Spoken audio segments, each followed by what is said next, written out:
Mga adlaw dumagiti sa Negros Oriental kini ang Cable TV6 balita hatod kanato sa News Bureau sa Field Products Cable TV6.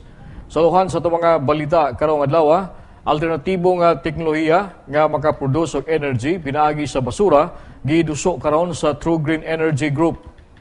Og karon sa detalye sa mga balita, alternatibong teknolohiya nga makaproduce og kuryente pinaagi sa basura gipropose nga sagupon sa mga local government units sa Metro Dumaguete. Ang Biosphere Gasification Facility usa kini ka teknolohiya nga gidevelop pinagi sa True Green Energy Group kon TGIG.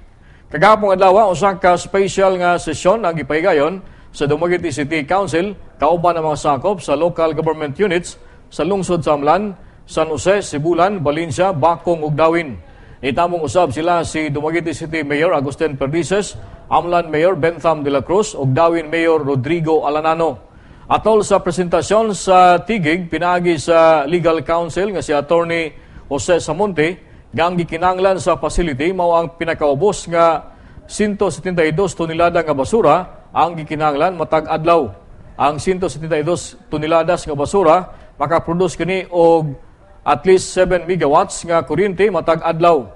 Tungod nini nakita sa mga local government units nga dako ang bintaha sa maong pasilidad, salit gipasalig man sa TGIG nga sila ang mobaga sa tanan nga mga galastuan sa pagpahimutang sa maong pasilidad.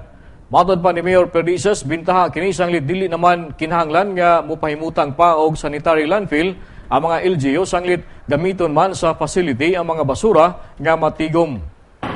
The purpose of a landfill, because right now we have open dumping, so makita ni mong basura. The landfill is supposed to hide the garbage that will now be underground. This is now the substitute of landfill because this will make the garbage disappear. So we will have an agreement also with DNR that with this, they will no longer run after us to have a landfill. That is why you... Sayang bahin si Sibulan Councilor Dandy Concepcion na mahayag nga kung sagupon sa Metro Dumaguete ang maong teknolohiya, kinahanglan nga dunay kasabutan usab tali sa DNR nga dili na lanton ang mga LGUs nga wala makapahimutang og sanitary landfill. Ilalom sa Republic Act 9003, ang tanan nga mga local government units obligado nga mopahimutang og sanitary landfill aron maghipos sa mga basura. Request that provision should be incorporated in that agreement, whereby these municipalities which are included in that decade project shall be not sold because of non-compliance of the landfill under Republic Act 9003. But you know, it follows, because if all your garbage you will bring it to this plant, what will you bring to the landfill? There's nothing anymore to bring to the landfill. So, we will have the land, but nothing to fill anymore. Subay nini nangayo og dugang lugway ang mga local government units nga matun-an ang maong proposal aron masusi usab sa mga local government units concern ang mga measures nga ilang himuon una malagdaan ang kasabutan.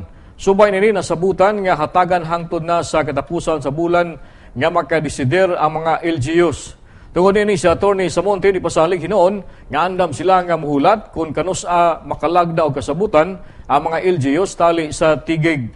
Kalakip usab nga gipasalig ni Attorney Samonte nga walay angay nga kabalakan ang katawan sanglit ang ilang facility environment friendly ug dili delikado alang sa kalikupan. Quite certain that the supply of garbage will be there.